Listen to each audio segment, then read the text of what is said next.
Illinois is a pivotal state in the upcoming election for president. Today we have with us Mr. Lincoln, candidate for the United States Senate, who will say a few words before the convention.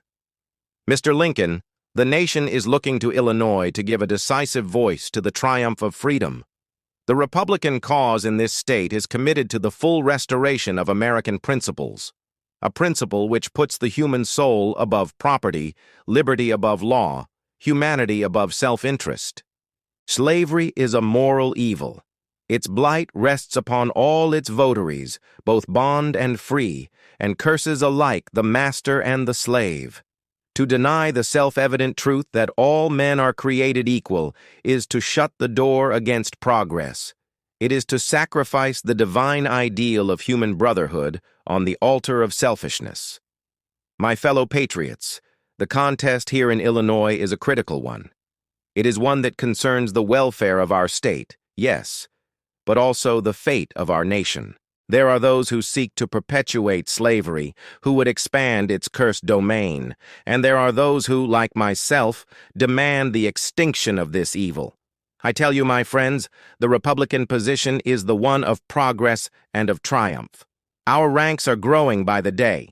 Those who once hesitated are coming forward to join our banner.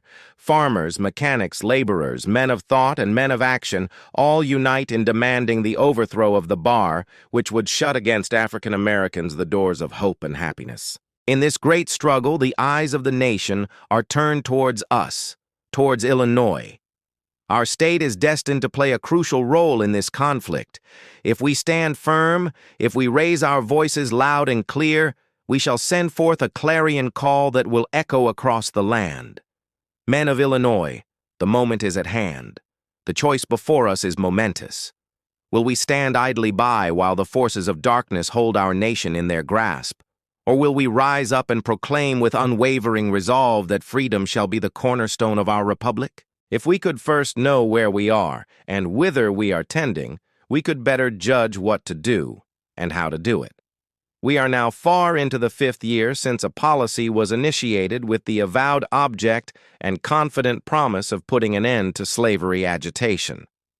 Under the operation of that policy, that agitation has not only not ceased, but has constantly augmented.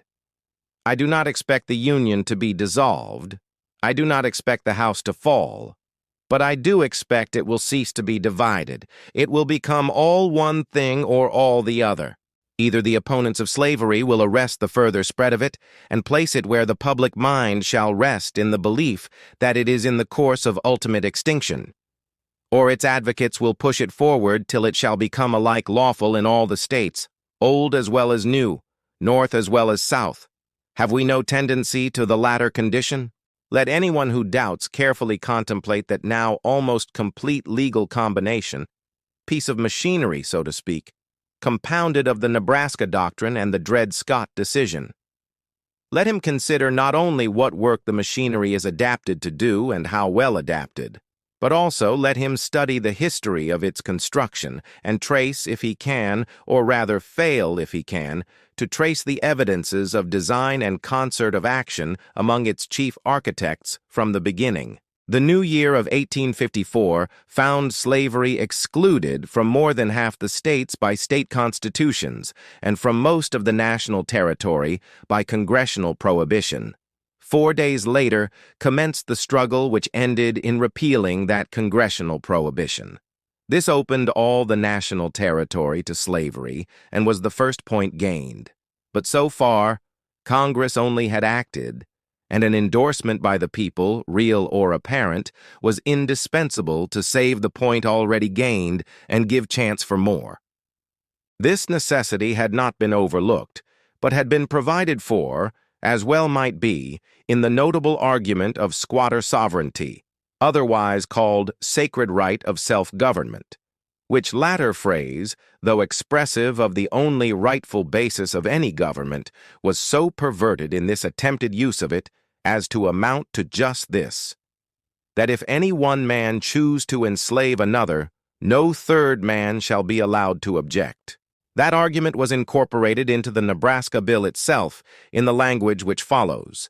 it being the true intent and meaning of this act not to legislate slavery into any territory or state, nor to exclude it therefrom, but to leave the people thereof perfectly free to form and regulate their domestic institutions in their own way, subject only to the Constitution of the United States. Then opened the roar of loose declamation in favor of squatter sovereignty and sacred right of self-government. But, said opposition members, let us amend the bill so as to expressly declare that the people of the territory can exclude slavery. Not we, said the friends of the measure, and down they voted the amendment.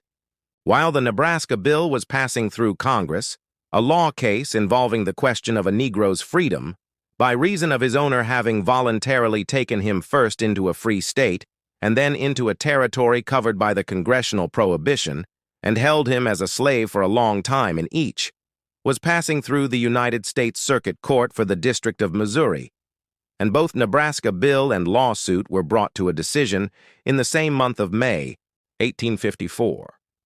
The Negro's name was Dred Scott, which name now designates the decision finally rendered in the case. Before the then next presidential election, the law case came to and was argued in the Supreme Court of the United States. But the decision of it was deferred until after the election. Still, before the election, Senator Trumbull, on the floor of the Senate, requested the leading advocate of the Nebraska bill to state his opinion whether the people of a territory can constitutionally exclude slavery from their limits, and the latter answers, "That is a question for the Supreme Court." The election came. Mr. Buchanan was elected, and the endorsement, such as it was, secured. That was the second point gained. The endorsement, however, fell short of a clear popular majority by nearly 400,000 votes, and so, perhaps, was not overwhelmingly reliable and satisfactory. The outgoing president, in his last annual message, as impressively as possible echoed back upon the people the weight and authority of the endorsement. The Supreme Court met again, did not announce their decision, but ordered a re-argument. The presidential inauguration came, and still no decision of the court. But the incoming president, in his inaugural address, fervently exhorted the people to abide by the forthcoming decision, whatever it might be. At length came the decision.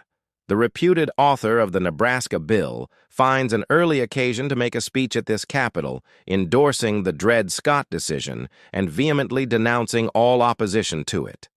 The new president, too, seizes the early occasion of the Silliman letter to endorse and strongly construe that decision, and to express his astonishment that any different view had ever been entertained. At length, a squabble springs up between the president and the author of the Nebraska bill on the mere question of fact whether the Lecompton Constitution was or was not, in any just sense, made by the people of Kansas.